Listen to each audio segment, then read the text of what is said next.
everyone. I hope everyone had a wonderful holiday, Thanksgiving, and got to do a few of the things you love and eat a few of the foods you love.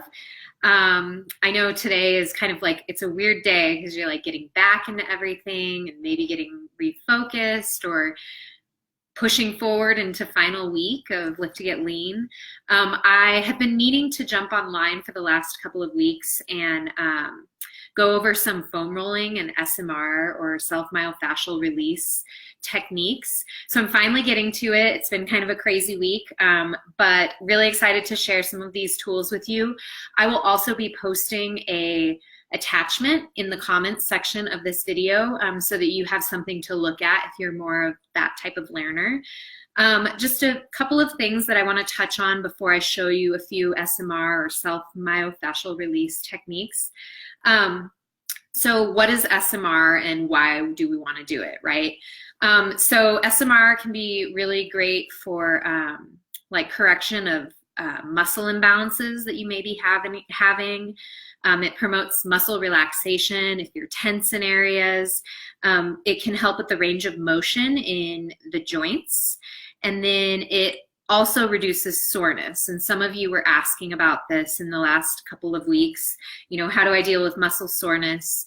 And what are some recovery techniques? And what do I need to do for foam rolling, right? And then it'll also help just improve muscle tissue recovery or tissue recovery. So, you know, it's just going to be overall better for that recovery from one workout to the next. I also want to just remind you all, stay super hydrated. That's going to help with muscle soreness as well. And then eating well, right? It all kind of goes hand in hand. But some SMR or foam rolling exercises can be helpful. And I actually do SMR before every lift session now.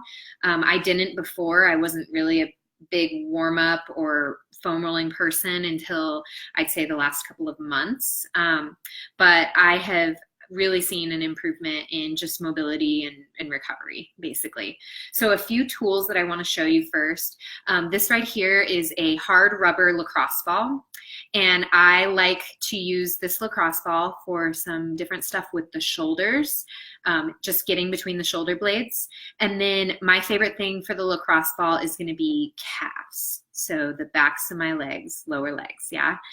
A couple other things that I have this beaded stick. There's probably a name for this. And I think this is great for quads. And this is really handy to just like keep in the living room, and like when you're watching a show, you can like just roll it over the tops of the legs. So I really like this. And then some other tools, and I will scoot back in just a moment. This is like a big foam roller, and you've probably seen this at your gym. These are pretty inexpensive on Amazon. I think this one was like $15, maybe $10. And it's just like a really basic foam roller. It's very large, and I do like this one, and I think it's great for beginners and just learning SMR so that you're not spending a lot of money on it. And most gyms have one very similar to this. My favorite foam rolling or SMR tool is this lovely Trigger Point foam roller. It's a little bit harder than the foam one that I just showed you.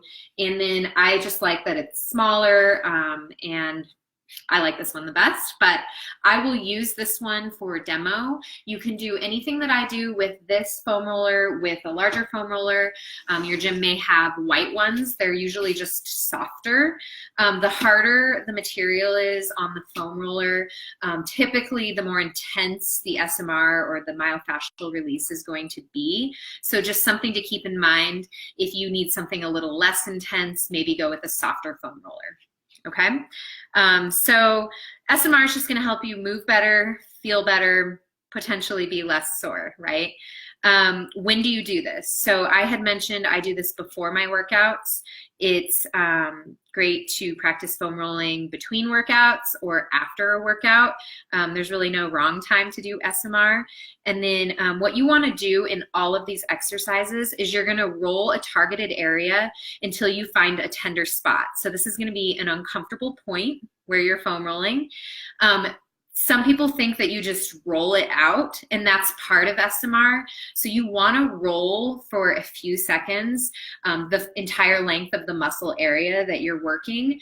But then once you find that tender spot or that spot of slight discomfort or maybe moderate discomfort, the idea with SMR is to hold that point for 30 to 90 seconds. And I think that's the piece some people don't know, right? So once you find that tender area, you're gonna pause and hold 30 to 90 seconds. And throughout this demo of the different exercises, you're gonna hear me say that in each of the foam rolling techniques.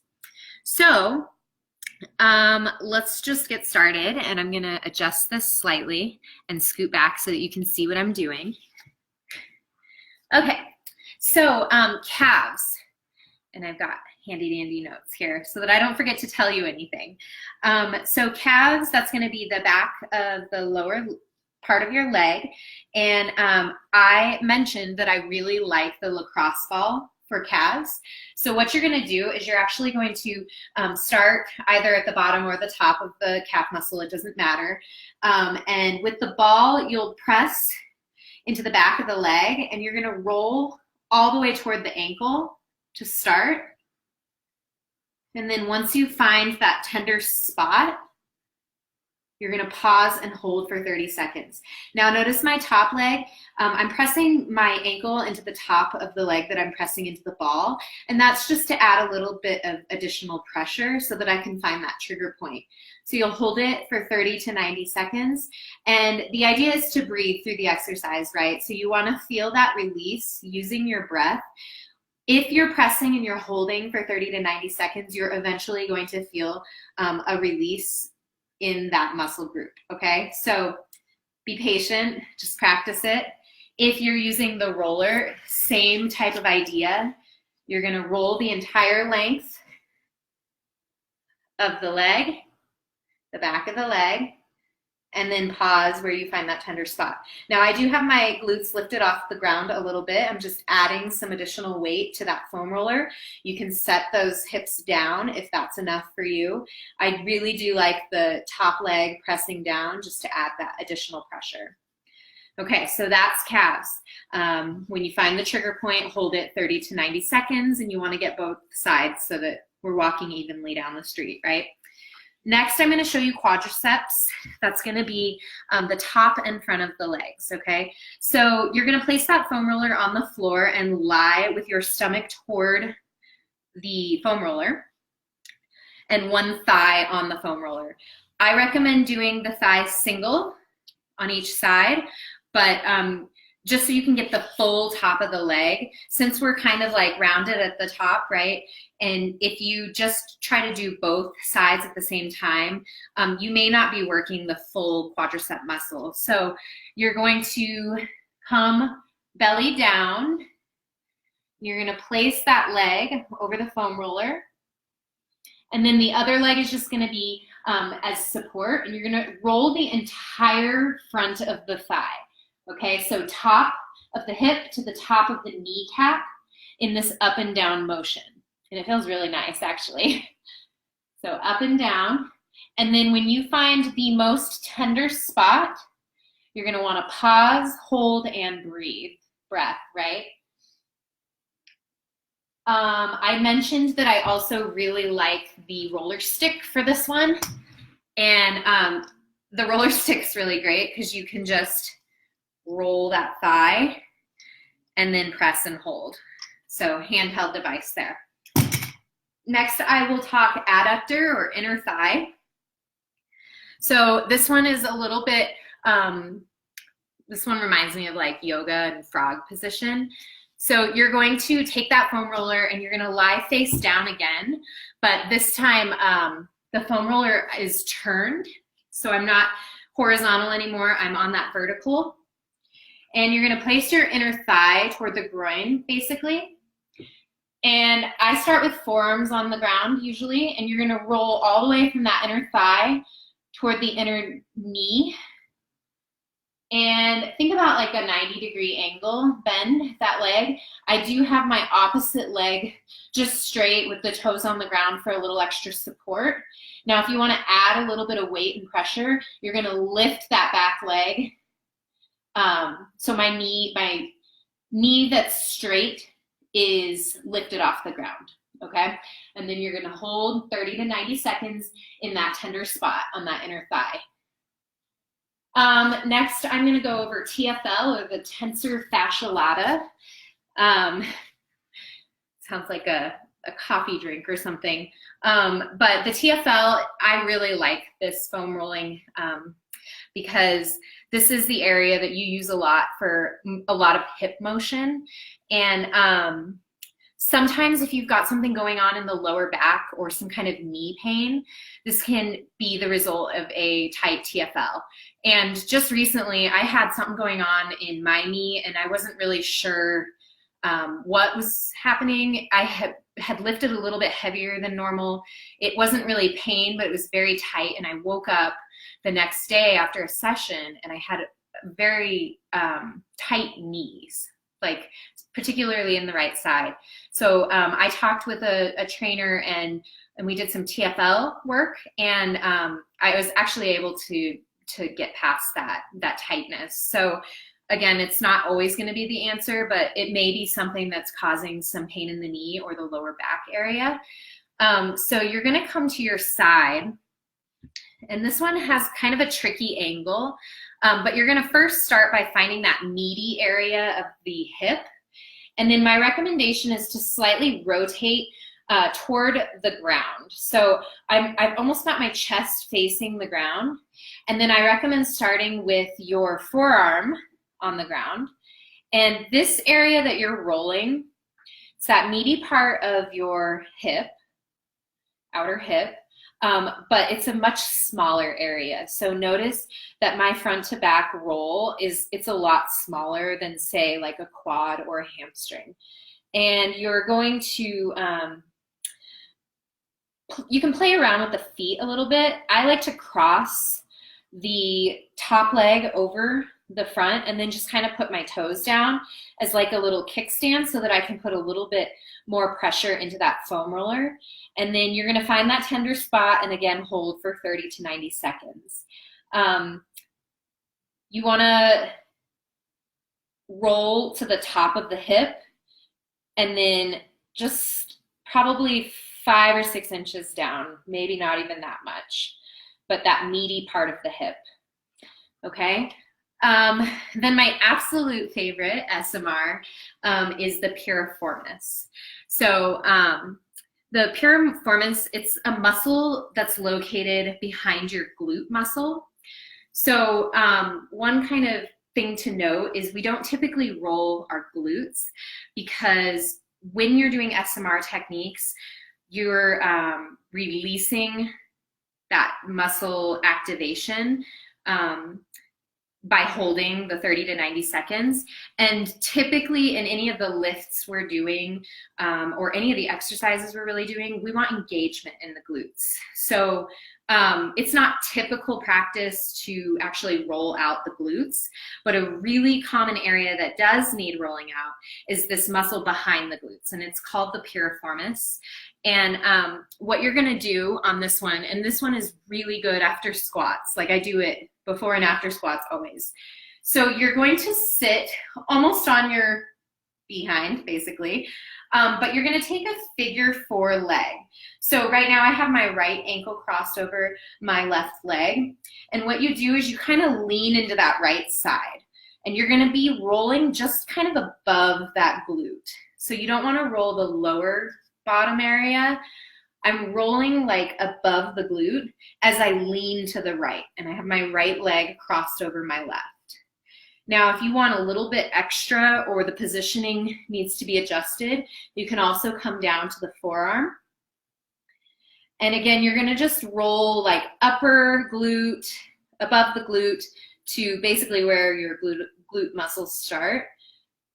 rolling, and then find that tender spot. And mine is usually on the outer edge of this muscle. So you may want to practice kind of rotating to find that tender spot, and then you'll hold 30 to 90 seconds. This one is awesome. If you do one SMR, try this one. Make sure that you get both sides for that one. Again, figure 4 legs, roll and hold. Then there's the lats. So I've been doing a lot of lat rolling lately because I'm working unassisted pull-ups. Lats, you're gonna lay on the side, and you're gonna kind of start below the armpit. But the kind of trick with the lat roll is you wanna rotate your chest slightly up. So rather than working just the side or the rib cage, you're kind of working behind, almost to the back area. So that rotation of the chest up is going to help roll out the lats here. You lay on the side, rotate the chest up, and then my thumb, you can't really see, my thumb is pointed upward. Okay, so I've got a straight arm, thumb up, you roll under the arm. I again like to take that top leg, foot forward, and then you're gonna lift the hips, roll, keeping that chest rotated up. You're gonna roll armpit to basically your side, like waist almost. It's a pretty long roll. Typically, trigger point is gonna be a little bit further up, but not always. And then you'll hold 30 to 90 seconds. I've got tight lats today. I need to do some SMR. All right, last one I'm gonna show you is gonna be the thoracic spine. And this is gonna be upper back. And you can kind of think of it like space between the shoulder blades. And this one, you don't wanna be too low on the back. Like I said, you kind of wanna start just below the shoulder blades, basically. And then you're gonna take a hug. You're gonna hug yourself so that you can widen that space in the back. And then you're gonna roll kind of that upper back area. And again, I'm not gonna roll all the way down to my lower back. That's not necessarily somewhere you probably need SMR work. And you may wanna play with which arms crossed over, but we're widening the back and rolling the thoracic spine. All right, so if you have any questions, please put those comments in the video comment area. I will post the attachment. The attachment I'm going to put on there is from NASM, which is what I have my certification, my personal training certification through. They have it's a very basic handout. It goes over these exercises. There's a lot of stuff online too. I would just encourage you to use, a reputable source and talk to a trainer. You can ask questions of me or Kylie. I think we both know some on the SMR, and everybody's going to be a little bit different. Those trigger points are going to be different, but the general technique is the same. You roll and you hold 30 to 90 seconds, and you may need to hold it longer if it's super tight, but wait for that release in the muscle area. All right, I hope you all have a wonderful Monday night.